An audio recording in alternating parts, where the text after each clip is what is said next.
Hello बच्चों।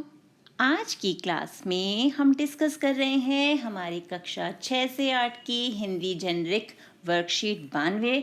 तिथि है 16 जनवरी 2021 और ये हमारी वर्कशीट विंटर वेकेशन के बाद पहली वर्कशीट है। आई होप आपने अपने विंटर वेकेशंस को काफ़ी एंजॉय किया होगा। तो स्टार्ट करते हैं हमारी वर्कशीट से। तो प्रश्न 1 है, नीचे दिए गए चित्रों में दर्शाए गए कार्यों को ध्यानपूर्वक देखकर हाँ या नहीं लिखकर बताइए कि हमें ऐसा करना चाहिए या नहीं। अब हमें यहाँ कुछ चित्र दिए हुए हैं और उन चित्रों को देखकर आपको बताना है कि क्या हमें ऐसा कार्य करना चाहिए, क्या ये हमारे पर्यावरण के लिए उचित है। तो सबसे पहला चित्र हम देखें ध्यान से, तो यहाँ थैले में सब्जी रखी जा रही है। तो क्या हमें प्लास्टिक के थैले का प्रयोग करना चाहिए, क्या पॉलीथीन का प्रयोग करना चाहिए? तो हमारा उत्तर क्या होगा? नहीं, हमें ऐसा नहीं करना चाहिए। अब फिर दोबारा क्या है, यहाँ पर पॉलीथीन में सामान यूज हो रहा है, वो भी प्लास्टिक का सामान है। तो क्या हमें इनका प्रयोग करना तो क्या हमें इनका प्रयोग करना चाहिए? यहाँ भी उत्तर क्या आएगा? नहीं, क्योंकि ये पर्यावरण के लिए उचित नहीं है। अब यहाँ क्या हो रहा है कि सामान ला के जो भी गंदा सामान था वो नदी में डाल दिया जा रहा है, पानी के स्रोत पे डाला जा रहा है। तो क्या ये सही है? क्या ऐसे कार्य उचित हैं? ये भी नहीं। यहाँ क्या हो रहा है, यहाँ कुछ लोग मिलकर नदी के आसपास जो है गंदगी जो है उसे साफ कर रहे हैं, वहाँ से पॉलीथीन उठा रहे हैं।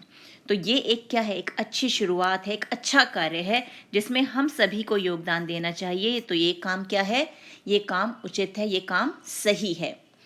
नेक्स्ट क्या है, यहाँ पर क्या हो रहा है, यहाँ पर फिर नदी के अंदर पूजा का सामान डाल रहे हैं। घर में पूजा की तो माला वाला सामान यहाँ डाल दिया। तो ऐसा थोड़ा है कि अपना घर साफ किया और फिर जाके नदी को गंदा कर दिया। तो ये क्या है, ये काम गलत है, तो यहाँ लिख देते हैं नहीं। नेक्स्ट इस चित्र में क्या है, यहाँ पर थैले का प्रयोग हो रहा है, लेकिन कौन सा? कपड़े का थैला। और हमें घर से बाहर जब हम किसी सामान को लेने जाते हैं तो हमें किस प्रकार के थैले का प्रयोग करना चाहिए? कपड़े के या जूट के थैले का। तो ये कार्य तो बिल्कुल सही है, तो इसके लिए हम लिखेंगे हाँ। तो इतना तो हमें पता है हमें क्या करना चाहिए क्या नहीं, है ना। और इसी के लिए हम दूसरों को भी जागरूक कर सकते हैं। अब आगे क्या है, नीचे दिए गए संकेतों के आधार पर उनके सामने सही उत्तर लिखिए। तो सबसे पहले संकेत क्या है, दिल्ली में जल का प्रमुख प्राकृतिक स्रोत। तो दिल्ली में हमारे जल का प्रमुख प्राकृतिक स्रोत है हमारी दिल्ली से बहने वाली नदी। तो दिल्ली में से होकर कौन सी नदी बहती है, जल्दी बताओ। शाबाश, यमुना नदी। तो हमारी कौन सा है हमारा प्राकृतिक स्रोत? यमुना नदी। इसके अतिरिक्त हम क्या यूज करते हैं? भूमिगत जल, जो हम नल लगवाते हैं या जो हम सबमर्सिबल पंप लगवाते हैं, वो किसके लिए लगवाते हैं? भूमिगत जल के लिए। फिर है, इससे हमारी लापरवाहियों के कारण प्रतिदिन बढ़ता जा रहा है। अब हम अपनी लापरवाही से यमुना नदी को क्या कर रहे हैं, उसमें क्या बढ़ा रहे हैं हम? प्रदूषण, यानी हम उसके जल का प्रदूषण कर रहे हैं। तो ये हो गया जल प्रदूषण। इसमें रहने वाले जीव हैं। अब नदी में कौन से जीव रहेंगे? हमारे जलीय जीव जंतु। जलीय जीव जंतु तो हमें पता है कौन से होते हैं, हमारी मछली हो गई, मगरमच्छ हैं, बहुत से ऐसे जीव जंतु हैं जो जल में रहते हैं। तो जलीय जीवों और पर्यावरण के जल की प्रदूषित स्थिति कैसी है? नुकसानदायक।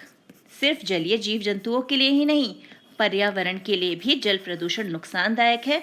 और हमारे लिए भी, जब हमारा पर्यावरण प्रदूषित हो जाएगा तो हम उससे जो होने वाली बीमारियां हैं उससे हम कैसे बच पाएंगे। अब आ जाते हैं आगे कि दिल्ली प्रदेश की प्रमुख नदी का नाम लिखिए और अपने परिवारजनों के साथ इस बारे में चर्चा कीजिए कि हम इसमें बढ़ते हुए प्रदूषण की रोकथाम के लिए क्या क्या कर सकते हैं और उन उपायों को लिखिए। तो दिल्ली प्रदेश की प्रमुख नदी, वो तो हमें पता ही है कौन सी नदी है हमारी? यमुना नदी। तो यमुना नदी तो आ गया हमारी प्रमुख नदी। अब इसमें जो प्रदूषण बढ़ रहा है उसको रोकने के लिए हम क्या क्या उपाय कर सकते हैं, उस पर चर्चा करते हैं। तो सबसे पहला काम तो ये है कि जो नदियों में प्लास्टिक, पॉलीथीन या पूजा सामग्री हम डालते हैं उस पर प्रतिबंध लग जाना चाहिए, क्योंकि इससे हम सबसे ज़्यादा अपनी नदी को प्रदूषित करते हैं। दूसरा, कारखानों से निकलने वाला गंदा पानी वो भी नदी को प्रदूषित करता है। तो उस पानी में क्या होता है, रसायन, उसे रसायन मुक्त करने के बाद ही नदी में डाला जाना चाहिए। फिर खेतों में जैविक खाद का प्रयोग किया जाए, क्योंकि रासायनिक खाद का प्रयोग करने से जब हम उस खेतों की सिंचाई करते हैं या बारिश आती है तो वो रसायन पानी में घुल के नदी तक पहुंच जाते हैं और उसको प्रदूषित कर देते हैं। चौथा है, लोगों को जागरूक बनाया जाए कि मूर्ति विसर्जन से जल प्रदूषित होता है। अब क्या होता है, गणेश पूजा होती है या कुछ भी त्योहार आता है तो मूर्ति विसर्जन किया जाता है, और जो मूर्ति बनती है ये बनती है पीओपी से, यानी प्लास्टर ऑफ पेरिस से, जो पानी में घुलता नहीं, और वो जलीय जीव जंतुओं के लिए बहुत ही ज़्यादा नुकसानदायक होता है। पांचवा है, प्लास्टर ऑफ पेरिस के स्थान पर अब हम मूर्ति तो प्लास्टर ऑफ पेरिस की बनाते हैं, अगर हम पीओपी से मूर्ति ना बनाएं तो किससे बनाएंगे, फल, सब्जी, मिठाई, इनका प्रयोग कर सकते हैं।